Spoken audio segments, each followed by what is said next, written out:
मित्रों, जो लोग कहते हैं कि मनुष्य खाली हाथ आता है और खाली हाथ जाता है, यानी जिसका जो है जन्म होता है और जिसकी मृत्यु होती है। लोग कहते हैं कि मनुष्य का जन्म होता है तो खाली हाथ आता है और जब उसकी मृत्यु होती है तो वह जो है खाली हाथ जाता है। क्या मित्रों ये बातें सत्य हैं? मित्रों, एक तरह से देखा जाए तो असत्य है और एक तरह से देखा जाए तो सत्य भी है। मित्रों, कैसे? पहले हम कैसे जो है असत्य इस पे बात करेंगे। मित्रों, देखा जाए तो मनुष्य ना कभी खाली हाथ आता है और ना कभी खाली हाथ जाता है। कैसे? मैं आपको बताता हूँ। मनुष्य जो है कर्मों का गठरी लेकर आता है और कर्मों का जो है गठरी लेकर जाता है। मित्रों, कैसे? मैं आपको प्रूफ करता हूँ। मित्रों, एक ही समय पे दो बालक का जन्म होता है। मान लीजिए एक बालक का जन्म सचिन तेंदुलकर के घर होता है और एक बालक का जन्म जो है एक जो है निम्न वर्ग में, जिसके ऊपर एक छपरा भी नहीं है, प्लास्टिक का घर है, वहां होता है और जंगल में होता है। मित्रों, एक ही समय पे दोनों बालक का जन्म होता है और जो सचिन तेंदुलकर के घर जिस बालक का जन्म होता है उसके साथ जो है कई एमबीबीएस एमडी स्पेशलिस्ट डॉक्टर लग जाते हैं और इसका जो दूसरे बालक का उसी क्षण जन्म होता है, जो है वन में होता है, बगीचे में होता है, ऊपर जो है लिंटर भी नहीं होता है, उसके साथ ना कोई दासी है ना दास है, वह जो ऐसे ही पड़ा हुआ है, उसके साथ एक माँ है। मित्रों, अब आप इसमें ये बताइए कि दोनों तो तुरंत अभी जन्म हुआ है और एक ही साथ हुआ है, लेकिन उसके साथ उस बालक के साथ एमबीबीएस डॉक्टर, एमडी डॉक्टर, दास दासी और वो खरबों का मालिक जन्म लेते ही, और ये जन्म लेते ही भिखारी, चंडाल लोग इसे जो है गालियां देंगे। मित्रों, इसको आप समझिए, कैसे मनुष्य खाली हाथ आया? आप हमें बताइए कि कैसे मनुष्य खाली हाथ आया। मित्रों, वो खाली हाथ नहीं आया। जो सचिन तेंदुलकर के घर जिसका जन्म हुआ वो कर्मों का गठरी लेकर आया और जो उस जो है निम्न परिवार में जिसका जन्म हुआ वो भी कर्मों का गठरी लेकर आया। मित्रों, वह कर्म पूर्व जन्म में ऐसा किया था कि वह जो है बड़े घराने में उसका जन्म हुआ, धन धान्य से संपन्न हो गया जन्म लेते ही, क्योंकि पूर्व जन्मों का जो है उसके ऊपर जो है हिसाब किताब उसका यही था और ये जो निम्न परिवार में हुआ उसका हिसाब किताब कर्मों का वही हुआ। मित्रों, अगर ये भगवान करते, अगर ईश्वर करते तो वह पक्षपात नहीं करते, क्योंकि ईश्वर जो है किसी किसी के साथ पक्षपात नहीं करते। मित्रों, अगर ईश्वर ये किए होते तो दोनों को बराबर बराबर देते, लेकिन बराबर वह क्यों देंगे? वह तो देते ही नहीं है। वो बताते हैं गीता में कि हे अर्जुन, मैं किसी का भाग्य नहीं बनाता, यानी मैं किसी का प्रारब्ध नहीं बनाता। अर्जुन पूछते हैं कि भगवान, धारणा तो यही है कि जो ईश्वर की इच्छा है, जो भाग्य है वही ईश्वर की इच्छा है। भगवान कहते हैं नहीं, ये गलत धारणा है। फिर अर्जुन पूछते हैं कि भगवान, ये कौन बनाता है भाग्य, प्रारब्ध कौन बनाता है? भगवान कहते हैं मनुष्य के स्वयं के कर्म, मनुष्य जो जो कर्म करता है उसके भाग्य के रूप में इस जन्म में या अगले जन्म में जो है लिख दिया जाता है, यानी कर दिया जाता है। मित्रों, यहाँ प्रूफ भी हो गया कि एक ही साथ एक ही समय पे दो अलग अलग जन्म हुआ, दो स्थान पे, और दोनों जो है एक ही समय में जन्म लेते ही कोई अमीर और कोई गरीब हो जाता है। मित्रों, तो कहाँ प्रूफ हुआ कि वो खाली हाथ आता है और खाली हाथ जाता है? ये बातें बिल्कुल गलत है। ना कोई खाली हाथ आता है और ना कोई खाली हाथ जाता है। मित्रों, आप कहेंगे कि कैसे? एक तरह से आप कहेंगे तो सत्य भी है। तो मित्रों, भौतिक दृष्टि से देखा जाए तो लगेगा कि वह बालक जन्म हुआ तो ना उसके ऊपर कोई कपड़ा था, ना कोई उसके छत पे, यानी वो खाली हाथ आया था, ना कोई धन लिया था ना कुछ लिया। तो एक दृष्टि से देखा जाए जो है भौतिक दृष्टि से तो कुछ खाली, और मरता भी है तो कुछ नहीं जाता है। तो मित्रों, लेकिन ये बातें जो है प्राइमरी स्तर में बताया जाता है, इसलिए कि मनुष्य जो है लालच को छोड़ दे कि क्या लेकर आए हो और क्या लेकर जाओगे जो तुम्हें नहीं मिला है।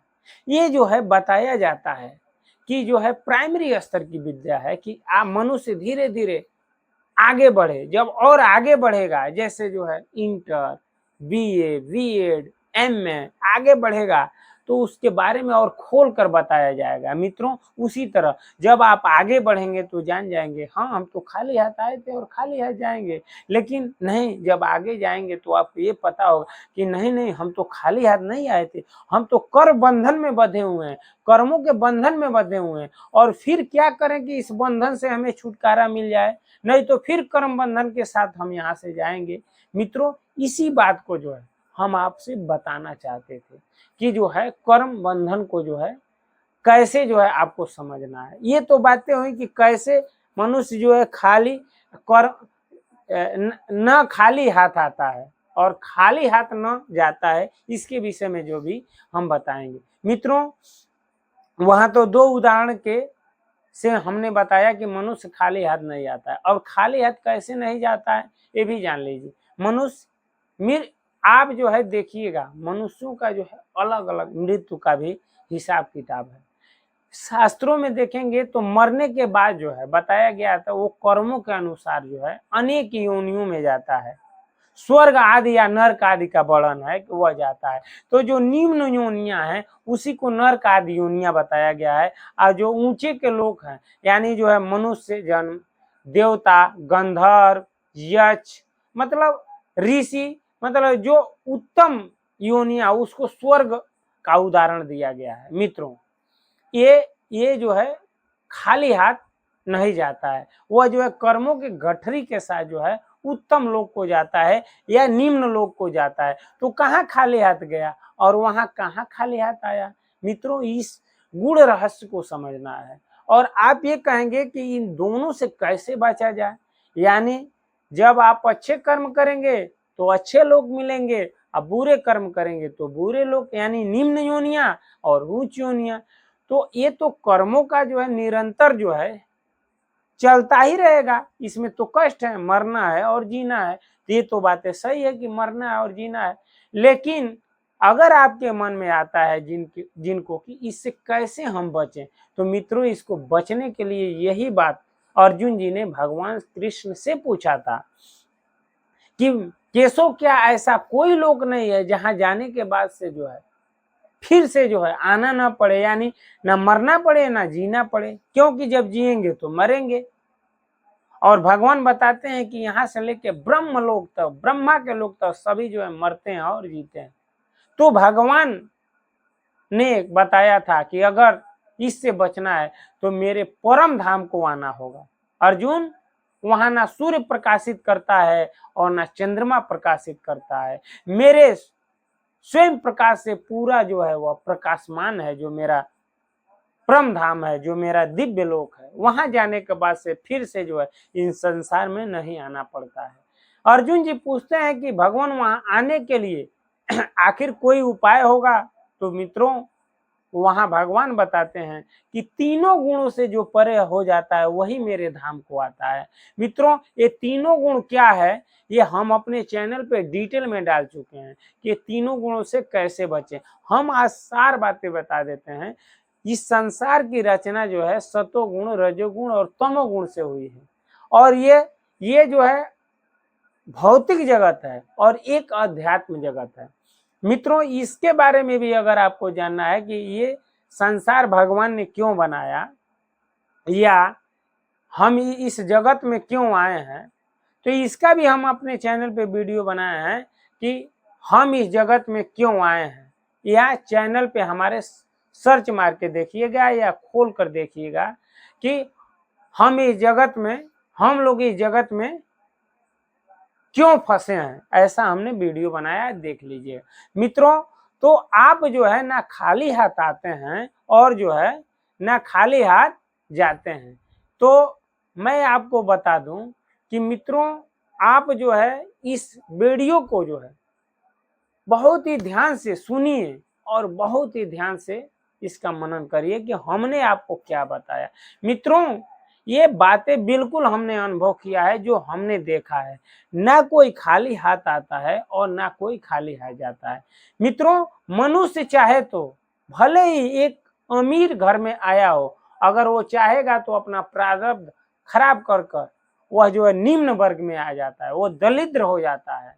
इसी जन्म में भी हो जाता है, और नहीं हो पाता है तो इतना बुरा कर्म करता है कि अगले जन्म में वो दरिद्र हो जाएगा।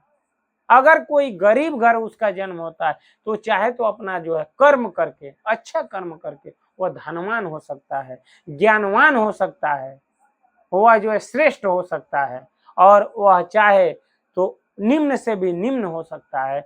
तो मित्रों, इस बात से ये साबित होता है कि ना कोई खाली हाथ आता है और ना कोई खाली हाथ जाता है। मित्रों, आप ये कहेंगे कि जब बताया गया है कि मनुष्य खाली हाथ आता है और खाली हाथ जाता है तो ये बातें क्या असत्य है? नहीं मित्रों, ये समझाने के लिए, क्योंकि बच्चे को अगर डायरेक्ट बता दिया जाए कि कबूतर कैसे लिखना है, कबूतर यानी 4 अक्षर, तो वो लिख नहीं पाएगा। पहले उसको जो है जीरो बनाया जाता है, उसके बाद एक डंडा, तब उसकी बकुली, तब ऊपर से एक डंडा, धीरे धीरे उसे सिखाया जाता है। उसी तरह इस कर्म फल को जानने के लिए आप जो है गीता को पढ़िए, और गीता में शुरुआत में जो है आपको यही बताया गया है।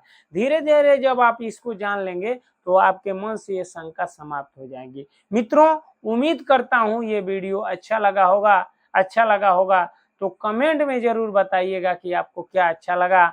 आज इस वीडियो में इतना ही, अगले वीडियो में फिर मिलते हैं, तब तक के लिए हरे कृष्णा, राम राम जी, नमस्कार, प्रणाम।